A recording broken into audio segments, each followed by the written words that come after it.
Ancient Israel's Civil War, a story of conflict.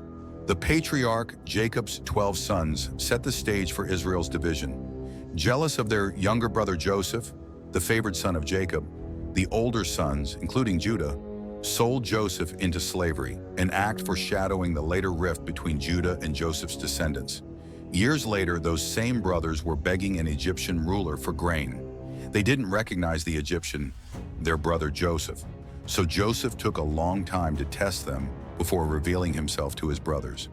This passage comes from the script's earliest book, Genesis, and highlights one of the script's subplots: the division between Jacob's two most prominent sons, Judah and Joseph. After hundreds of years, Judah and those connected to Judah's tribe would eventually become known as the Jews. Joseph and the tribes associated with him would keep the name Israel, or be known as Ephraim, who was Joseph's son adopted by Jacob. When Joseph's people and all the 10 northern tribes were dispersed to the nations, they became the lost tribes of Israel. This is an important time to note that modern Israel could have been called Judea in 1948 when it formed, but the name Israel was chosen because of the hope that the other tribes, the lost tribes, would all return and reestablish the original 12-tribe confederation. Let's read the section of the script's history books which depict the destruction of Israel's 12-tribe confederation and the resulting civil war that divided ancient Israel. This war took place about 930 BC at the end of King Solomon's reign. Remember, David and his son Solomon and Solomon's son Rehoboam are all descendants of Judah. Jeroboam is a descendant of Joseph. This is a continuation of the conflict between Judah and Joseph. 1 Kings chapters 11 and 12. Now Solomon's servant, Jeroboam, son of Nebat, was an Ephraimite from Zeradah. His widowed mother's name was Zeruiah. Jeroboam rebelled against Solomon, and this is the reason he rebelled against the king. Solomon had built the supporting terraces and repaired the opening in the wall of the city of his father David. Now the man Jeroboam was capable, and Solomon noticed the young man because he was getting things done. So he appointed him over the entire labor force of the house of Joseph. During that time, the prophet Ahijah the Shilonite met Jeroboam on the road as Jeroboam came out of Jerusalem. Now Ahijah had wrapped himself with a new cloak, and the two of them were alone in the open field. Then Ahijah took hold of the new cloak he had on, tore it into 12 pieces, and said to Jeroboam, "Take 10 pieces for yourself, for this is what the Lord God of Israel says. I am about to tear the kingdom out of Solomon's hand. I will give you 10 tribes, but one tribe will remain with him because of my servant David and because of Jerusalem, the city I chose out of all the tribes of Israel. For they have abandoned me. They have bowed the knee to Ashtoreth, the goddess of the Sidonians, to Chemosh, the god of Moab, and to Milcom, the god of the Ammonites. They have not walked in my ways to do what is right in my eyes and to carry out my statutes and my judgments as his father David did. However, I will not take the whole kingdom from his hand, but will let him be ruler all the days of his life because of my servant David, whom I chose and who kept my commands and my statutes. I will take 10 tribes of the kingdom from his son's hand and give them to you. I will give one tribe to his son, so that my servant David will always have a lamp before me in Jerusalem, the city I chose for myself to put my name there.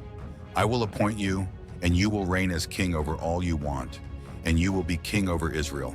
After that, if you obey all I command you, walk in my ways, and do what is right in my sight to keep my statutes and my commands as my servant David did, I will be with you. I will build you a lasting dynasty, just as I built for David, and I will give you Israel. I will humble David's descendants because of their unfaithfulness, but not forever." Therefore Solomon tried to kill Jeroboam, but he fled to Egypt, to Shishak, king of Egypt, where he remained until Solomon's death.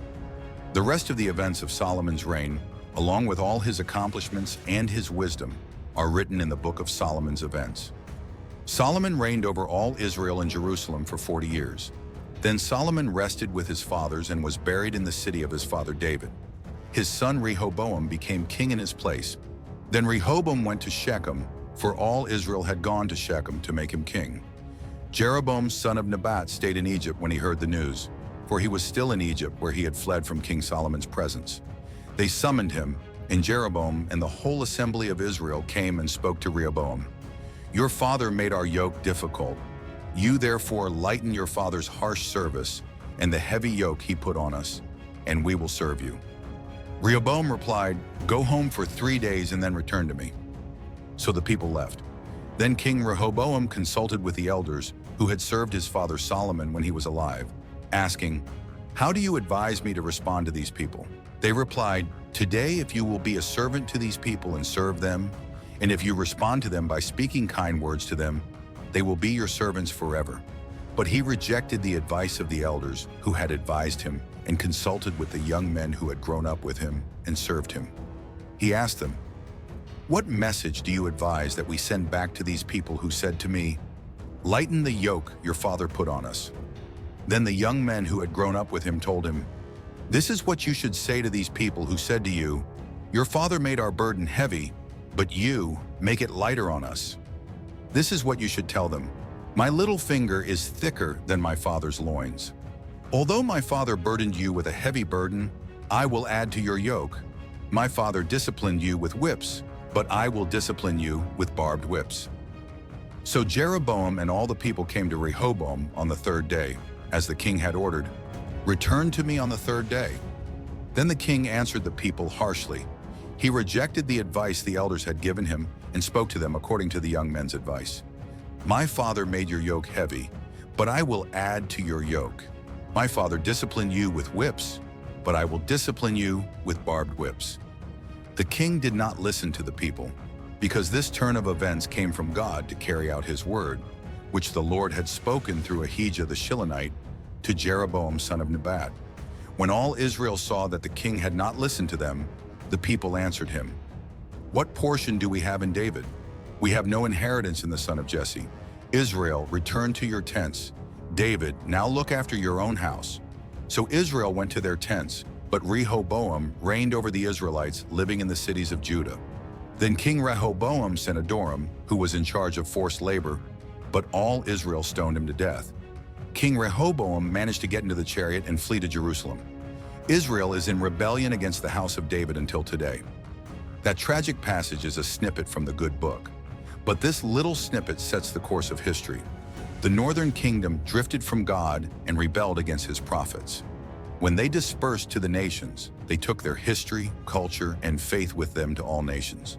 They inoculated the nations with stories of an exodus from Egypt, a law from God, a priesthood, a warrior king named David, and his wise son Solomon. They took literature, poetry, proverbs, architecture, governance, and horses.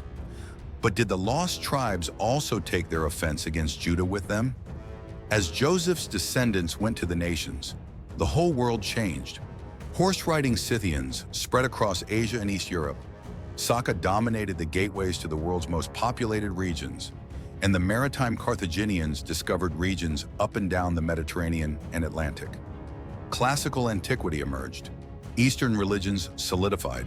City-states bloomed. Greek philosophy sprouted. Writing and metallurgy spread throughout Africa, Asia, Europe, and Mesoamerica. And anti-Semitism also rooted itself in new areas. Thousands of years after Israel's civil war, Judah and lost tribes of Israel still have not been reconciled. But the prophet Ezekiel foresaw a future reunion when Judah and Joseph will unite under one king, David, Ezekiel chapter 37. David, however, had died long before, so theologians consider this second David to be a descendant of David and a typology of the Messiah? If so, how will this powerful messianic descendant of Judah win Joseph's scattered and diverse descendants back into a united confederation? That is the million-dollar question, which, according to Jewish tradition, only the script's protagonist, the Messiah, can solve. Stay tuned for more videos.